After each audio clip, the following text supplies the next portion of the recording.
కళ్ళకు best friend వినుకొండలో the number 1 opticals Sriranga opticals RTC bus stand ఎదురుగా Jeevalayam complex Vinukonda. Eye checkup కోసం ఇప్పుడే శ్రీరంగ ఆప్టికల్స్ ని సంప్రదించండి.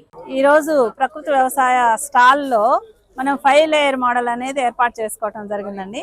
ఇది 5 అంచెల విధానంలో ప్రకృతి వ్యవసాయంలో 1 ఎకరాలో 5 ఎకరాలకి సమానమైన దిగుబడి సాధించవచ్చు రైతులు. ఇప్పుడు ప్రస్తుతం ఏంటంటే ఇక్కడ మనం పెట్టుకున్నది మోడల్ గా వేయడం జరిగింది. ఫస్ట్ లేయర్ లో కొబ్బరి, మామిడి వంటి పెద్ద పెద్ద మొక్కలన్నీ కూడా ఫస్ట్ లేయర్ లో పెట్టుకుంటామండి. ఒక్కొక్క మొక్కకి దాదాపు 8 మీటర్ల స్పేసింగ్ పెట్టుకుంటాం, దూరం పెట్టుకుంటాము. ఈ మధ్యలో మనము సెకండ్ లేయర్ లో జామ, అట్లాగే అరటి, బొప్పాయి అలాంటివన్నీ కూడా 2వ లేయర్ లో పెట్టుకుంటాము. 3వ లేయర్ లో వచ్చేసరికి మనం కందులు, అలాగే ఇక్కడ వచ్చేసరికి మిరప, టొమాటో, వంగ ఇలాంటి కూరగాయలన్నీ కూడా 3వ లేయర్ లో పెట్టుకుంటాము. 4వ లేయర్ లో ఆకుకూరలు పెట్టుకుంటాం. అంటే తోటకూర, పాలకూర, చుక్కకూర, ఇవన్నీ కూడా గోంగూర, కొత్తిమీర ఇలాంటివన్నీ కూడా మనం ఆ లేయర్ లో పెట్టుకుంటాం.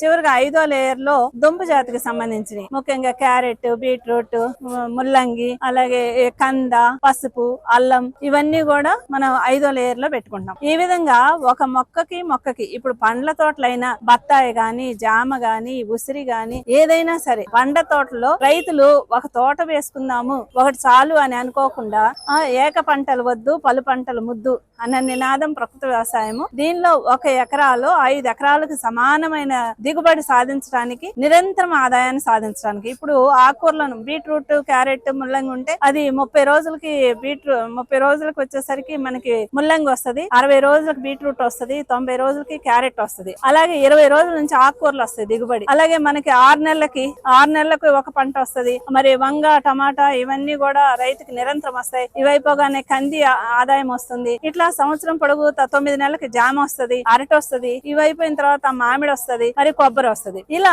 రైతుకి నిరంతరం ఆదాయం వచ్చే మార్గము, 1 ఎకరాలో పలు పంటల నుంచి ఆదాయం తీసుకునే మార్గం ప్రకృతి వ్యవసాయం ద్వారా సాధ్యం. ఇలా వేసుకోవటం వల్ల జీవ వైవిధ్యం అనేది కూడా ఏర్పడి మిత్ర పురుగులన్నీ ఆకర్షించబడి ఏమాత్రం రసాయనాలు పిచికారీ చేసుకోవాల్సిన అవసరం లేకుండానే కేవలం కషాయాలతోటే ప్రకృతి వ్యవసాయంలో అతి తక్కువ పెట్టుబడితోటి నాణ్యమైన దిగుబడులు, ఆరోగ్యవంతమైన పంటలు, మనకి అత్యధిక ఆదాయంతో ఆనందంగా రైతు ఉండవచ్చునని తెలియజేస్తున్నాం.